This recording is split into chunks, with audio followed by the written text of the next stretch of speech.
JFlow Amber, do you think I'm good to start or Let me check the waiting room. I think so. Yeah, you're good. Waiting room's cleared. Everyone's in here. I just started the recording again. all right, cool. All Everybody who's like in the Zoom, can I get a thumbs up that like we're good to start? I don't want to just like start off and then not get confirmation. All right, thank you, Parco. Thank you, Andrew. ELC is good. All right, cool. All right, so welcome back everybody to another season of LAMDL. We're putting together this presentation because some stuff changed with the SDI files, and so we had to like overhaul them and then introduce a new evidence set. I'll explain why in just a little bit, but for right now, like I get issues with this all the time whenever I have presentations on Zoom. So like, can you see me like moving the slides right now? Like, do you see me going back and forth? We're good. Okay, I just want to make sure because last time I was like I was moving and then it wasn't moving with me on your end, so I'm just making sure. All right. So I'm gonna talk about the LAMDL files for this upcoming topic about the Arctic.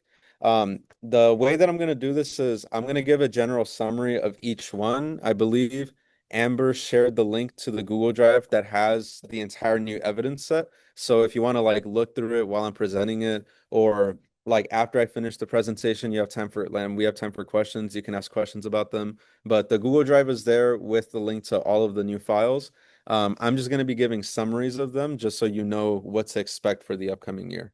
So we are not using the SDI files. We're not going to be using the icebreaker affirmative for the regular season or any of the other files that are inside there. The reason that's the case is because even though like the affirmative was about nuclear icebreakers, like like a week or like a couple days before SDI took place, Trump passed a bill that funded new icebreakers. It was part of like the big beautiful bill. And so because of that, the affirmative case no longer exists. Most of the stuff that the app was talking about, like we need new icebreakers for this, we need new icebreakers for that, it's all solved for. Like there's no need to talk about it anymore. So because of that, we needed to overhaul it, and we have a new affirmative in that case. So the new files are as follows. The first one is the affirmative. The affirmative is going to be now about this thing called deep sea mining in the Arctic.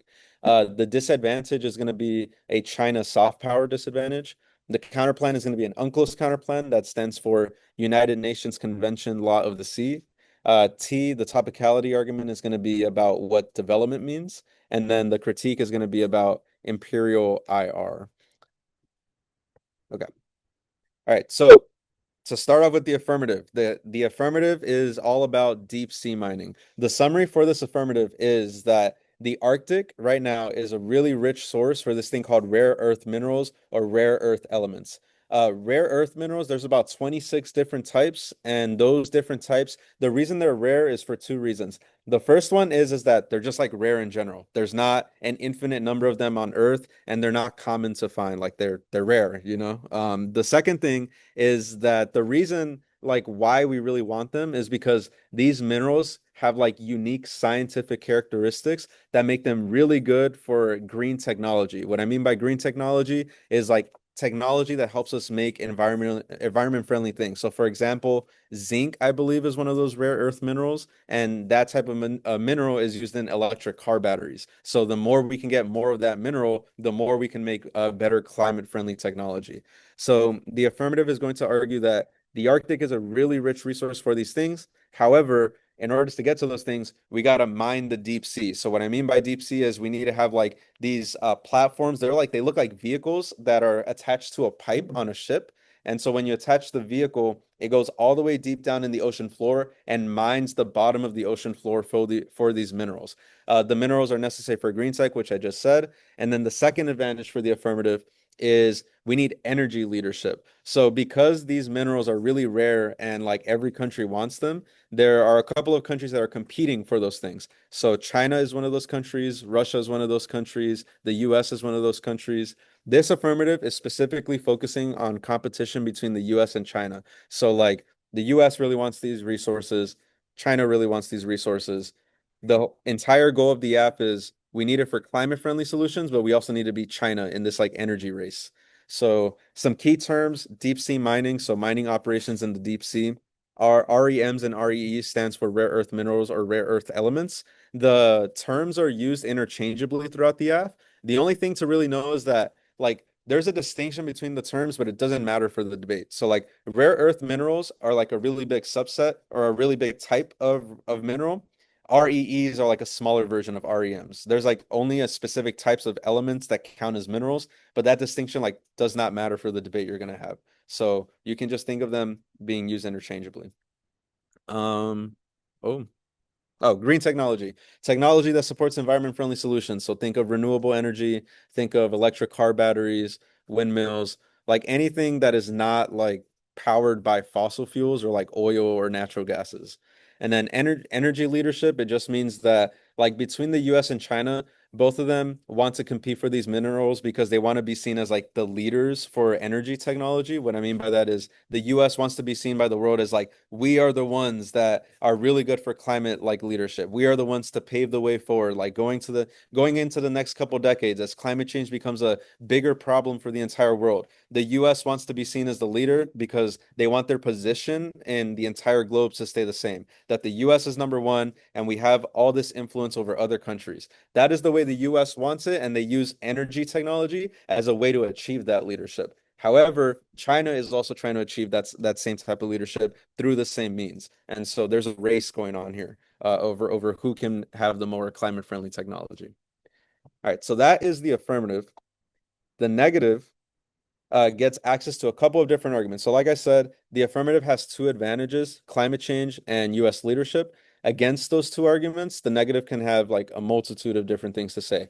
The first one on the climate change advantage is like just that deep sea mining is worse for the environment, right? We're sending vehicles all the way down to the ocean floor to drill the floor. That's most likely going to release a couple of like toxic chemicals in the ocean, and that's going to affect all the things that live in the ocean. I'm talking like fish, I'm talking like coral reef systems, any other type of like organisms that exist in the ocean, they're going to be affected by this type of deep sea mining. And so you have a debate going on there about whether or not deep sea mining is like good for the climate in the long term or if it's bad in the long term. Like deep sea mining is a fairly new type of technology, and so there's a lot of articles for both sides saying like, is it safe? Is it not? It's a like good debate to have on that side.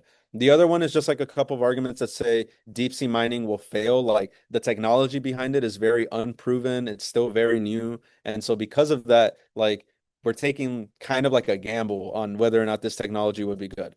But again, the affirmative has evidence saying that the technology is actually pretty safe. So there's a debate to be had there as well. On the second advantage about US leadership, the negative can say about three different types of arguments. The first one, and this one I think is cool. I think it's fun because like I don't think these debates are had a lot, and I just think they'd be cool to have. So the first like the advantage for the AF is like US leadership is good.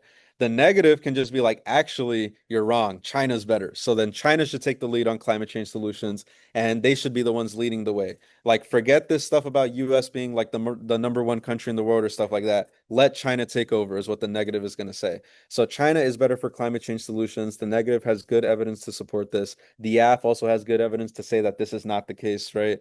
The second type of argument is going to be that US hegemony decline is good. Hegemony just means the leadership or dominance of one country over another, or just like the leadership or dominance of a country across the globe. The negative can say, like, that type of decline is good because the negative can make arguments that US hegemony actually increases conflicts throughout the globe. So if we look at the history of the US, it's done like interventions in Latin America. It's currently supporting like different types of structural violence across the globe. Sometimes the US isn't necessarily nice to the communities that live inside the US as well. So the argument that the negative can make is like, forget the US, like hegemony decline of it is good. And then the third argument, it's a bit more defensive. It's just like if you're gonna say China is better for climate change solutions, you need a couple arguments saying like China is actually not an evil country. So there's a couple of pieces of evidence for that. Key terms, hegemony, we went over that one. The word retrenchment is going to come up across in the cards. The official definition of retrenchment just means like a decline or like a withdrawal of some sorts. In the context of the evidence for these files, retrenchment just means a reduction in hegemony by a specific country. So US retrenchment means a reduction in US influence across the world. Deterrence. Deterrence means stopping another country from doing certain things through military force, threats, or other means. So that means that, for example, like the US wants to deter China from achieving climate leadership. China wants to deter the US from achieving climate leadership. That's the way that deterrence is going to be used in that scenario. Uh, all right, so that is the case negative part of the deep sea mining affirmative. I'm gonna start talking about the off case now, and I'll take in questions like at the end of the presentation. All right. Okay. The disad that the negative is going to get is a China soft power disadvantage.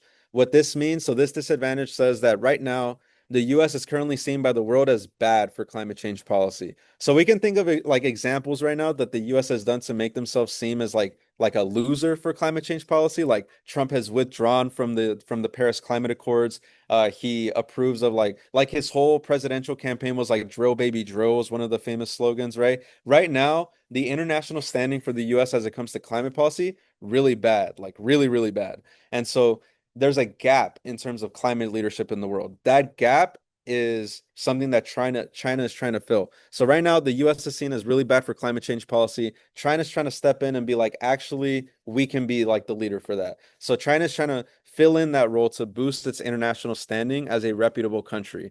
And so all of that to say, all of that is an example of soft power. Soft power just means it's the use of non-military incentives to persuade other countries to ally with each other. So soft power just means the ways that a country expresses their leadership without using the military or any type of like offensive threat against another country. So this can be like alliances. This could be trade deals that like countries do with another country. In the specific case of this disad, China's soft power looks like climate policy that is helping other countries or them trying to boost their international standing by like filling the gap that the US has left open. So the argument by the disadvantage is going to say that if the US tries to get in the way of China's soft power, there's a lot of evidence that suggests that China could start a war in Taiwan to boost up their support. So the argument behind this is that like if China sees that its international standing is really reputable, it's really like it's seen as a really good country, then they won't do anything. Like they'll remain peaceful. But if they see their international credibility take a hit,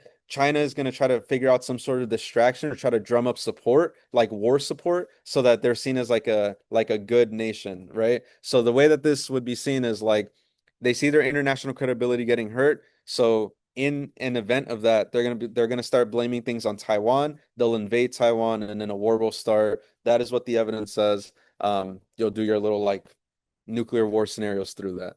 I think, did I see a question? No. Okay, so key terms, soft power, we went over that one already.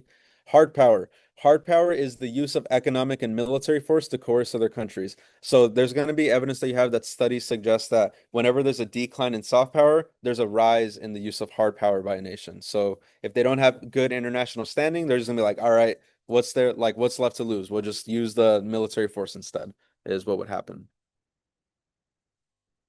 All right, as the affirmative, you get two strategies versus this type of disad. Strategy one is all defense. So any claim that the negative is making, you just deny it all the way. So China will never achieve soft power. Like as much as they try to get international standing or a good international credibility, it will never happen. They've done too many things that have affected their soft power to be like a national leader on climate policy. That's the first type of argument. The second type is China will not go to war. All of these arguments that like the negative is making about China invading Taiwan, it's a lot of fear mongering. That's the second argument that the affirmative gets. The third one, the plan does not affect China's soft power at all. Like nothing about the U.S. deep sea mining will actually like do anything to worsen China's soft power. Just a bunch of deny, deny, deny. That's the first strategy. You're just denying the story of the disadvantage. The second strategy is to be like, okay, you might have a point, but it's actually like we're all good. So the turn argument says China is evil and we should not let them get any soft power at all. If they get any soft power, they're gonna do like the scenario either way. So the plan is good to stop their presence in the Arctic. And the argument here is that it's like the story of the disset is wrong. If China does get soft power, they will use it to go to war. So we got to stop them at all costs. So you're essentially saying like whatever you're saying about it's like, yes, we do eliminate China's soft power, but it's actually for a good reason. That is what the affirmative can say. You have two different choices. It's up to you which one you want to take. Ultimately, it depends on whatever strategy you think is more viable. All right. The counter plan that the negative gets, I'm gonna take a break to like drink some water.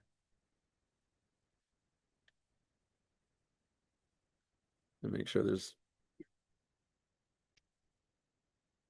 all right. I'm gonna continue with the counter plan.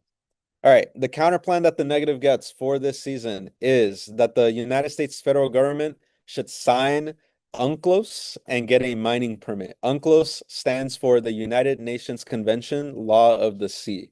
So right now, UNCLOS is a thing that exists. A lot of nations have signed it, and under UNCLOS, mining is illegal without an UNCLOS permit. Specifically, like mining outside of your national jurisdiction is illegal. The Arctic, many parts of the Arctic, like outside of Alaska, the many parts of the Arctic is not under US jurisdiction. Like it's not part of our territory. And so if the plan were to be approved right now, if the plan like were to pass the affirmative, it would be a violation of UNCLOS. And so the negative is going to make this argument that if the US violates UNCLOS, it sends a message that international law is cooked and like nobody should follow it. And the argument will be that violations of international law collapse the world order. If like the entire world is seeing that the US is just skirting international law, like they're not listening to things that the United Nations is talking about, they're not listening to UNCLOS, other countries will follow suit and start breaking like the illegal mining stuff. And if they start breaking the illegal mining stuff, countries won't want to collaborate with each other. All the agreements that we have with other countries will just erode and it will collapse and it will just lead to a whole bunch of like really bad conflicts. That is the story of the counterplan. And so the argument is that if the United States instead of just like doing the plan by itself, if instead we go through UNCLOS and get a mining permit from them instead, it would avoid all these consequences and it would also promote cooperation with China. The reason why is because China is a member of UNCLOS. And so if we go through UNCLOS instead, the China soft power disadvantage does not happen. So you get like two different benefits. You get to avoid the China soft power disad, and then you also get to keep international law as like a good thing. You preserve it. So that's what the negative says with the counterplan. As the affirmative, again, two different strategies. The first strategy you can do is a permutation plus solvency deficit strategy. What I mean by that is the first one is you can say that the affirmative and the counterplan can both happen at the same time. So, for example, like yes, we can get a mining permit, but we can also just do the plan as well. Like we could just do both things at the same time. That's what the affirmative can say. The second argument that the affirmative can say is that UNCLOS doesn't guarantee global cooperation. So all these arguments that the negative is making that it's like we need UNCLOS to ensure global cooperation is not true. Like the negative has a bunch of evidence that says that like countries repeatedly violate UNCLOS, including China. So all this like this veil of like international cooperation that the negative thinks exists, it never existed in the first place. That's what the affirmative can say. The other thing that the affirmative can say is that UNCLOS would not grant the US a mining permit. So it's like even if we do the counterplan, the goal is to get the mining permit, and UNCLOS would say no because they have this thing called the ISA. The ISA stands for the International Seabed Authority. The International Seabed Authority is like the agency under UNCLOS that determines whether or not you get a mining permit. And they've been very set on being like, you do not get a mining permit. So there's a good chance that even if the UNCLOS counterplan were to like pass or happen or whatever, they would not grant the permit to the US. The second strategy you can do is just be like, UNCLOS is bad. We don't want to like think about it. UNCLOS solves nothing and is routinely violated by its own members. And the negative has or the affirmative, I mean, the affirmative has a bunch of examples to prove that UNCLOS does not work. So there's a debate about like how should we go about getting this mining permit? Should we get it through the US just like unilaterally? Should we just get like not listen to international law, or should we go through UNCLOS? All right. The next argument that the negative gets is the topicality argument. The topicality argument is about the word development. Development, according to the negative, only means affirmatives that talk about fossil fuel extraction. So that only includes affirmatives that talk about oil and natural gases. So the negative is going to make the argument that under this debate topic for the entire year, you only get to talk about affirmatives that talk about oil or natural gases and mining for them. Anything else is a violation of the resolution, and these types of affirmatives should not exist. The affirmative is just going to be like, That's not true. Development can also include mining for minerals. Key terms is like development. It's going to have many different definitions or two like competing definitions for these debates. And that's really all you need to know for like the key term for topicality. Um, the violation for the negative is going to be that the affirmative is mining for deep sea minerals, which is not oil or natural gas. So like that's where the debate is going to start, whether or not we should include development as one of those things. Okay. The only file that is actually staying pretty similar is the Imperial IRK. The only thing I did was like I gave it a new fancy name just because I didn't like the other one. I just like changed the name. It's the same K file from SDI. I think maybe like one card change just to update the link arguments, but it's the same exact argument being made from the summer. So the first thing is that like international relations as a whole, all of the countries you can think of in the world right now, the US, Russia, China, any other country that has like national standing is seen as like one of the world's superpowers, is founded off of anti-black violence and genocide across the globe. In order for the US to exist, violence such as slavery and the removal of indigenous people from their lands had to happen first. China is currently engaging in this strategy called a scramble for Africa, where they are trying to get their minerals so that they can support their technologies, but obviously they're going to do it to the Arctic as well. And then in the Arctic, a lot of indigenous people live in the Arctic, and usually a lot of these decisions about mining are made without their consent. And so it usually contributes to like even more structural violence for these communities. So the argument that this K is going to make is that international relations is founded upon like really bad violence, and any arguments that try to say like we need to be the leader across the world, we need to securitize other nations, like China's evil, we need to make sure the US is on top, or even like China's good, the US is evil, we need to make sure this country's on top. Any type of securitization where we are creating threats against other countries, they're only meant to benefit US dominance or imperialism across the globe and not for the benefit of marginalized communities. So some key terms to know about this are international relations. It's the study of how countries interact with each other and their motives. And securitization. Securitization is the act of creating an enemy country to defend the actions of one's own country.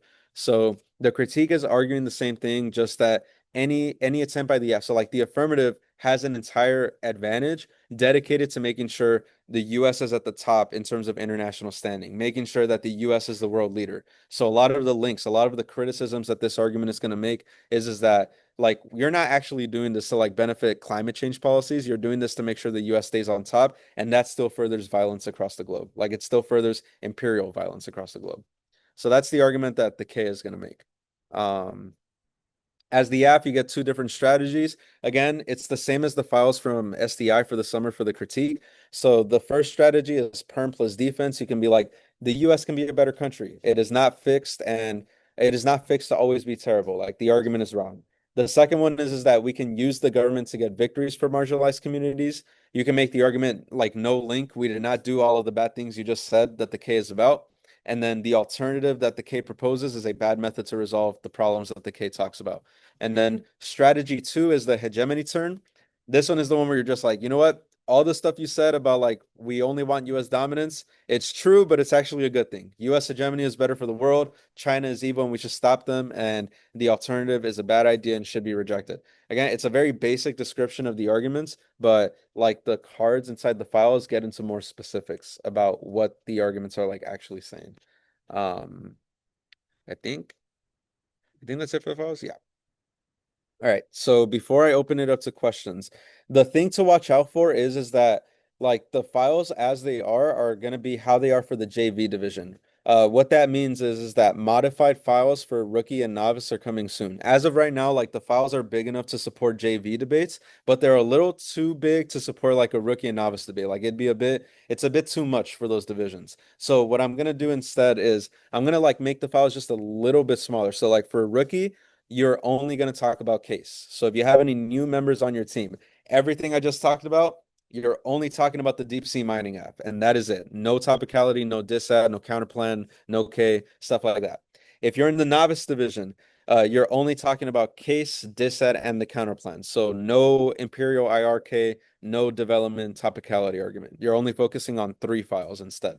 And then varsity, the only updates to varsity so far is all SDI files have been put in the Google Drive and they are fair game. So what I mean by that is like you're in varsity. You get to research whatever you want. You get to use whatever research you put into this topic. You get to reuse files that like were found in SDI. Like it's an open field, you know. So like varsity there's no rules. So like, you know, whatever files that were there before, you get to use them. Um but yeah, those are the announcements. I'm gonna open it up to questions now because I know like it's a big overhaul. So I think we're on here for until like 4:45. So I'll just be like checking the chat or if you want to like, you know, say the question, like have your mic on and all that. I'll take the questions. Um, but yeah, this time like look through the files if you want to ask questions. I am here, you know.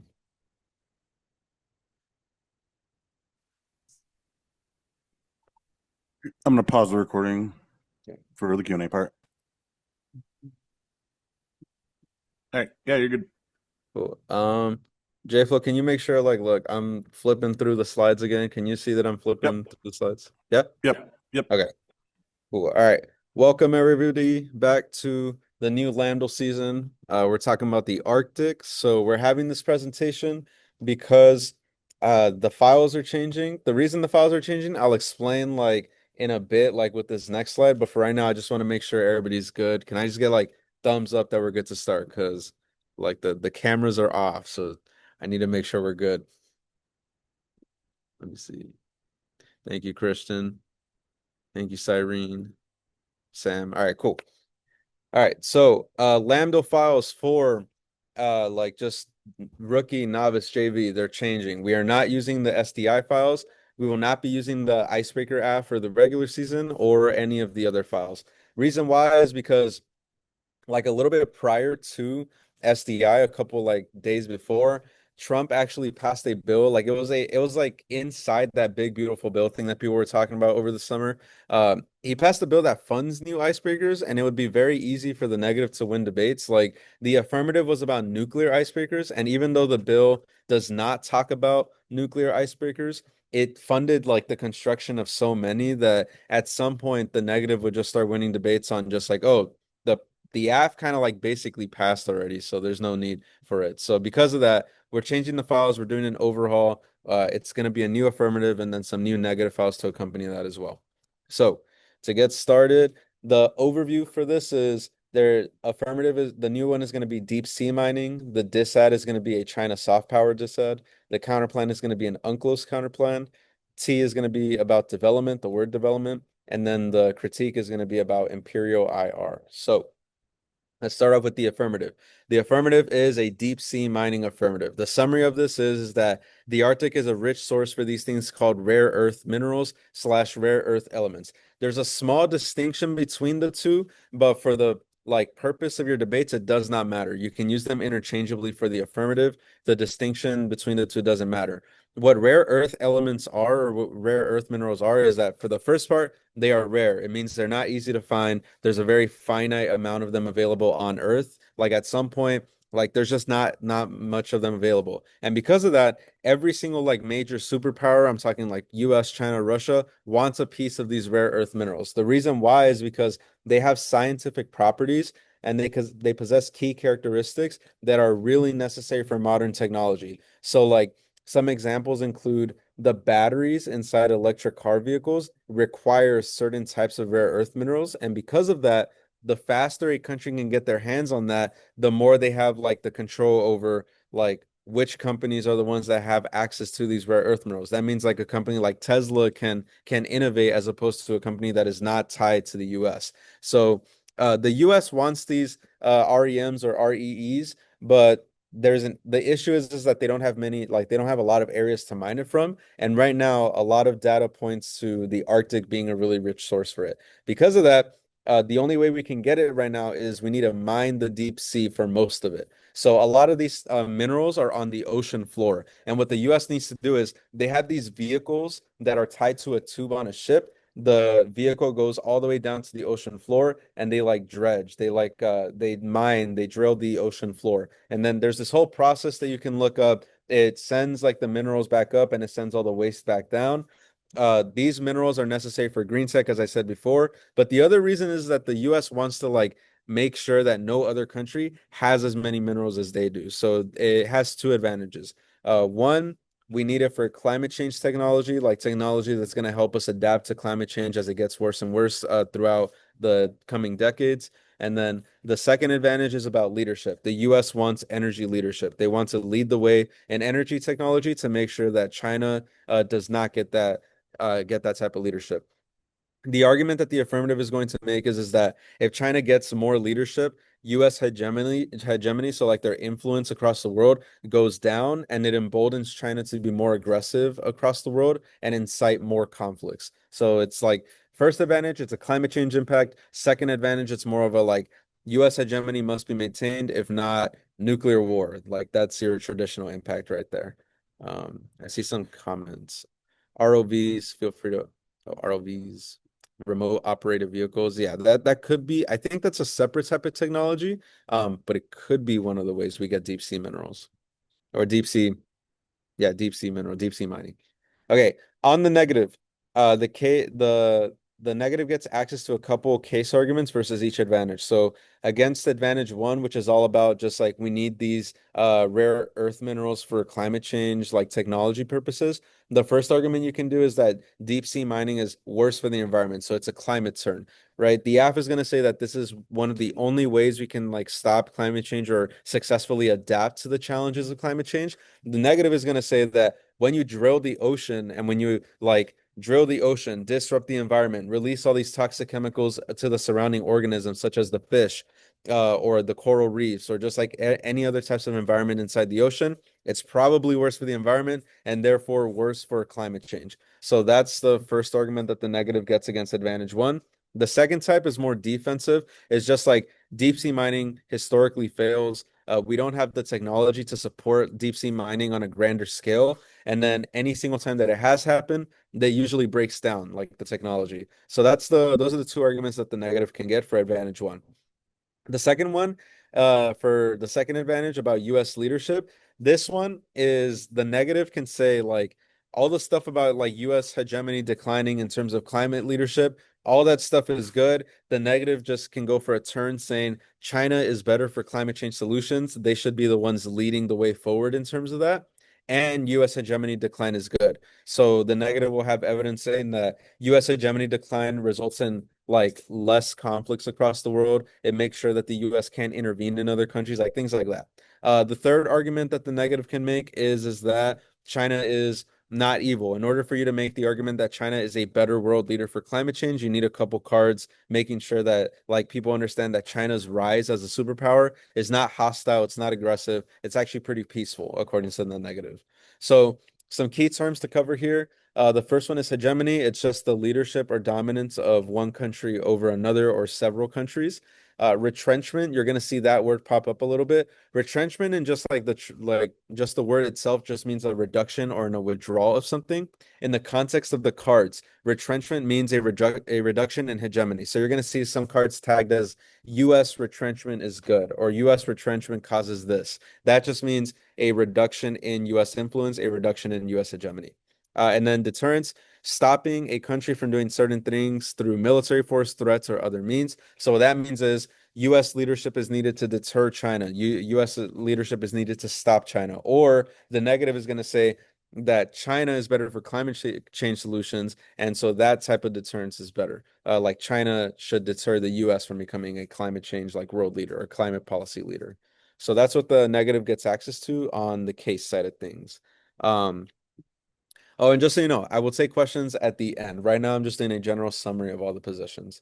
The disadvantage that the negative is going to get is a China soft power disadvantage. The summary for this disadvantage is that the US is currently seen by the world as bad for climate change policy. So like there's two things that are coming to my mind, or actually three. The first one is that like Trump pulled out of the Paris Climate Accords again. The second thing is that the like part of Trump's presidential campaign and the current administration's campaign was the whole like drill baby drill slogan, which like just like signals that they are pro fossil fuel, pro oil, right? Not like they might nod towards like being pro deep sea mining, but they're not like they're generally by the international community, by international nations, they are not like the US is not seen as a climate leader right now. The other third one that I was thinking of, it came from Biden, but like I'm like the administration is still supporting it, the Willow Project, like more drilling in Alaska. So there's a gap right now in the international sphere. Like the US is not seen as a climate leader, and there's no one like really right now, there's no country right now that's really taking its place. And so in that gap, China is trying to fill in that role to boost its international stand as a reputable country. And so they want to do that so they can stretch their alliances across the globe and gain more influence. All of that is known as soft power. It's the use of non-military incentives to persuade other countries with to ally with one another. So like if China is seen as a world leader in terms of climate solutions, they can enter trade agreements with other countries to be like, "Hey, we have access to these rare earth minerals. If we do an alliance together, we'll give you some of that, or we'll share some climate related knowledge with you." So that's soft power. China is trying to boost its influence through non-military means. And so the dissad is going to say that if the US tries to get in the way of China's soft power, there's evidence that suggests China could start a war with Taiwan. So right now, China is trying to say that like we're boosting our soft power, we're boosting our international legitimacy across the world. If we lose that international legitimacy, we have nothing else left to lose. And so we might as well do these other ambitions that we have as well. So one of the ambitions that China has outside of being a climate world leader is reunifying Taiwan with China because China sees Taiwan as a piece of its territory that is like kind of like on its own right now, but eventually they want it to come back. And so there's a lot of plans for invasion of Taiwan, and the argument is that if China loses its soft power, they will just like go straight for the invasion plan. So all of that invasion stuff or more offensive economic activity like sanctions or placing a hard tariff on something else, that is hard power. It's the use of economic and military force to coerce other countries to do what you want, like as the other country to do. So that's the dissad that the negative is going to get. On the affirmative side of the dissad, you have two strategies. The first one is the all defense strategy. This is just denying the entire story of the dissad. China will never achieve soft power. Their international standing is cooked. Like China is not seen as a good nation by most countries across the world. Second argument, China will not go to war. This argument that it's like if no soft power, China go to war is nonsense. Like there's a bunch of defense arguments like that for the affirmative side. The third argument is that the plan does not affect China's soft power at all. Like there's no connection there. The dissat story is wrong. The second strategy that the affirmative can make against this dissat is just turn all this stuff you said about soft power, like fine, we do reduce China's soft power, but that's actually a good thing. China is evil and we should not let them get any power at all because if we do, they'll actually use it to go to war. So it's like that story by the dissat, like China needs their soft power to not invade Taiwan. Story's backwards. If China gets more soft power, they will actually go to war. So that's the AF argument. That's the second strategy that the affirmative can go for. And so, and then the other effect of that is that the plan is a good idea to deter China, to stop them from achieving their goals in the Arctic. All right. So that's the disadvantage. On the counterplan side of things, the negative gets access to this thing called the UNCLOS counterplan. UNCLOS stands for the United Nations Convention of the Law of the Sea. So the people who are who are party to this treaty or party to this like agreement, international agreement, it's nations inside the United Nations. Not all of them are members, but it's like it's a subset. So some slash most members of the United Nations are part of UNCLOS as well. So UNCLOS is part of the United Nations. The United Nations is a global organization signed by 193 countries to promote global peace. And something interesting to note is that China is a member of this as well. And so the counterplan is going to say that instead of like doing just the plan by itself, like the plan is just like we should do deep sea mining in the Arctic. The counterplan instead says that the United States should sign UNCLOS. They should ratify the UNCLOS treaty and then try to get a mining permit from the International Seabed Authority. The ISA, International Seabed Authority, is a subset of UNCLOS. It's an agency ran by UNCLOS. So the difference between the AF and the counterplan is that the AF is seen as a unilateral action. Unilateral just means only the USFG agreed to this. It did not ask for consent by anybody else. UNCLOS is a multilateral agreement, and so the mining permit under UNCLOS is a multilateral agreement. And so right now under UNCLOS, mining is illegal without an UNCLOS permit. Even if you are not part of UNCLOS, UNCLOS sees any type of mining as illegal unless you get a permit for it. And so the reason it's illegal is because the mining that needs to be done by the plan is outside of national jurisdiction. Like the US would not be deep sea mining in Alaska. It would be deep sea mining in parts of the Arctic that do not belong to the US at all. And so if the US does it alone through the affirmative, that's a violation of UNCLOS, and it sends a message that international law is cooked. Like it's not worth preserving. If other countries see that the US is violating international law, the argument that the negative will make, and this is an internal net benefit, meaning that it's a net benefit to the counterplan that is only unique to the counterplan. It's an advantage that only the counterplan has that the affirmative does not have. It will say that violations of international law collapse the world order. And if you collapse the world order, a bunch of other conflicts start growing. It leads to increased famine across the world. Democracy goes down. Other countries think that they can violate it. So like China would be more aggressive according to the negative. And so the argument by the negative is saying that it's like we should get the mining permit from UNCLOS. They would say yes as long as we ratify the treaty. They would give us the mining permit, and then all's well. We would avoid this international law dissent that's like inside the counterplan. But at the same time, you could also avoid the soft power dissent on China because again, China is a member of the United Nations, and if they see that the US is following UNCLOS, they like will see that the leadership is not being threatened because the US is part of like an international agreement. So that's the counterplan that the negative gets. In response to the counterplan, the affirmative can go two different strategies. The first one is the permutation plus solvency deficits. So this can be that the AF and the counterplan can both happen at the same time. There's no reason why the judge in this scenario needs to pick one or the other. So the reason that the AF is going to say this is that like it's kind of like a no link argument. Like if the plan is approved unilaterally, like the US just does deep sea mining without a permit, there's a card in the file that says that this is actually not illegal. Like there's no set like the US is not violating any law from UNCLOS if we just approve the mining permit or if we just approve deep sea mining. We don't need a permit and it still wouldn't be illegal. So like it would be like there's no violation, which means both can happen at the same time. The US can deep sea mine and it can also apply for a mining permit. So that would be like the permutation right there. The other thing that the affirmative can do is say solvency deficits against the counterplan. So like just because we uphold UNCLOS or even if we ratify it, that doesn't mean we guarantee global cooperation. Like there's a bunch of other things that contribute to the instability of international law. And the second type of solvency deficit you can make against the counterplan is that UNCLOS would say no to the part of the counterplan that says grant the US a mining permit. Like the International Seabed Authority currently is still in the process of writing like mining permits, and so far they haven't granted any. So there's no evidence that suggests that the counterplan would actually grant any mining permits. But again, that's the AF argument. The negative will say something else. Um, Another strategy that you can go for is just like counterplan solvency turns, meaning that the counterplan is worse. So, for example, UNCLOS solves nothing and is routinely violated by its own members. So, like even the members that have signed UNCLOS already don't follow it. Like nobody cares about UNCLOS, is what the app is going to say. Um, the negative though will obviously have like arguments against that, but that's a debate to be had as well. So that's the app side of the counterplan. Topicality.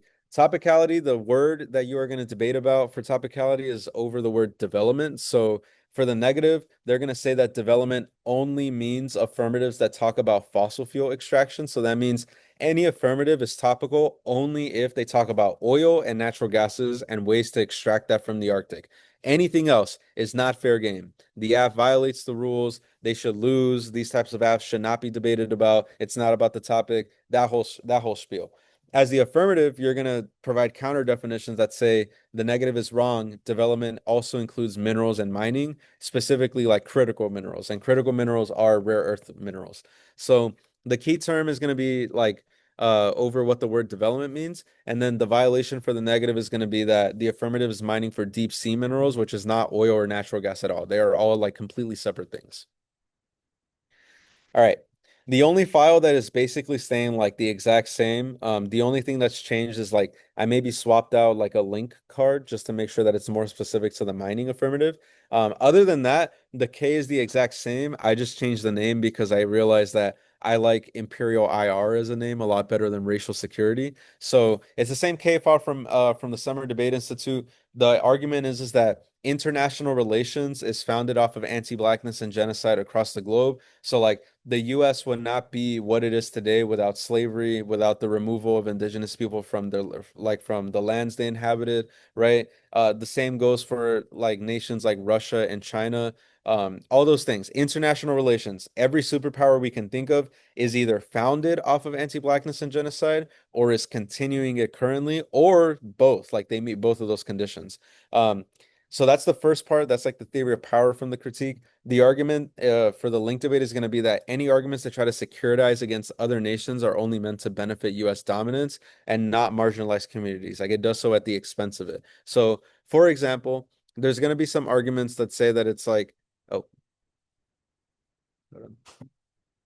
Yeah. So the link arguments are going to be about securitization. So it's like the act of creating an enemy country to defend the actions of one's own country. The argument is going to be that that type of securitization is bad because it's only meant to make sure the US stays on top and not anything else. So, for example, that climate advantage that the deep sea mining app has, like the US doesn't actually care about climate change as an impact. They care about their image in the world, that they're seen as the climate leader. Because if they're seen as a leader, then that means that their values are the ones that are spread across the globe. That means that they are the ones that have the most power and influence over other nations. And usually that type of power is used for violent reasons, according to the critique. Um, on the affirmative side of things, the affirmative gets two different types of strategies. The first one is perm plus defense. So what I mean by this is that the affirmative can deny the claims that the negative is making about the state of the US or international relations. So it can be like the US can be a better country. The negative is going to say that it's like this is never the case. This will never be the case. And like because of that, we should affirm something else. The specific alternative for this critique is decolonial epistemology, meaning we need to reshape the way we think about the world away from a colonial imperial IR lens through a decolonial lens. So as the negative, you get to say the US can be a better country. It is not fixed to always be terrible. The second thing is that we can use the government to get victories for marginalized communities. So again, it goes hand in hand with the argument at the top. The other argument you can do is like no link, the stuff you just accused us of being, we are not that. And then the other one is the alternative is a bad method to resolve problems. So the negative is largely epistemology focused. What I mean by that is that the negative is just saying we need to only change the way we think, and then maybe we can think about policy solutions later. The affirmative is going to say that that's like a backwards way of thinking about things. Like instead of like knowledge first, then action, the affirmative is going to say that we need to think about policy solutions because if we only stay stuck in the mind, like nothing else is going to like come up about that. Like we won't come up with real solutions to these problems that the critique is talking about. The second strategy that the affirmative can go for is just like a more offensive turn, and that is the hegemony turn. This one is just like, look, all the stuff you said about imperialism, all the stuff you said about like the US only being interested in like maintaining its image, fine. The links to the critique are true, but they're actually a good thing. So like US hegemony is better for the world. It reduces conflict. We should stop China from becoming a top country in the world because if they do become a top country, they're evil and they're going to do like a bunch of bad things and all that. And the alternative is a bad idea and should be rejected. We should not allow other countries to be at the forefront of the world because the US historically reduces conflict. The US at the top historically restrains more hostile nations from taking over, and it overall solves a bigger impact, which is the climate change argument for advantage one and the nuclear war argument for the climate leadership advantage. So that's the critique. Some things to watch out for. So those are all the files as of now. Usually we have like a JV, like a separate JV affirmative, but that's really going to come like later throughout the season, only because like the changes that were made over the season or over the summer because of the Trump bill and all that. So set like new affirmative coming soon for the JV. You'll see the announcement when it comes out. But for right now, we're focused on this because of like the sudden changes that were made. So, things to watch out for right now is as of right now in the Google Drive, the files are like finalized for the JV division. So all the files you see in the Google Drive are for the JV division. Rookie/novice modified files are coming soon. So what I mean by that is that the JV files, like the case, the disad, the counterplan, they're like pretty big. And so for the rookie and novice divisions, they'll be pared down just a little bit more, just so that novice and rookies can get more practice arguing the stuff instead of being worried about like I need to highlight all these things or I need to worry about like all these multiple different strategies. So for example, for the rookie, you're only going to be debating case. And then for novice, you're only going to be debating case, disad, and counterplan. JV, you get everything else. And then by Monday, we will release an announcement saying that the modified versions of the files as they exist right now are available for novice and rookie. As of right now, if you want to take a look at the files and you're in the rookie or novice division, I recommend just like reading the files as they are right now because the arguments are going to stay the same. The only thing that's going to be different is the size of the file itself. So I would just suggest like still read it. Arguments are the same. Only thing that's going to change is the size of the file. As for varsity, all the SDI files, like if you want to use them for the varsity division, if there's something you like, such as the Russia dissad, the Coast Guard dissad, or like the topicality files, anything like, just you're in varsity, it's all fair game. You can use all the evidence you want. Yeah, so all the SDI files, all the expanded files, such as like the security K with more cards or like the KF file that I put in there during SDI, like all those things are fair game for you to use. You're in varsity. Yeah. With that being said, I will now take questions. So it's 5:30. This meeting ends at 6. So until then, I can be here like answering questions. The only thing I ask is, either put it in the chat or you can unmute like your audio. But that's it from my end. If you want to take like a look, just like take some time, look through the evidence and then ask a question, you can do that as well. But as of right now, that is all from me.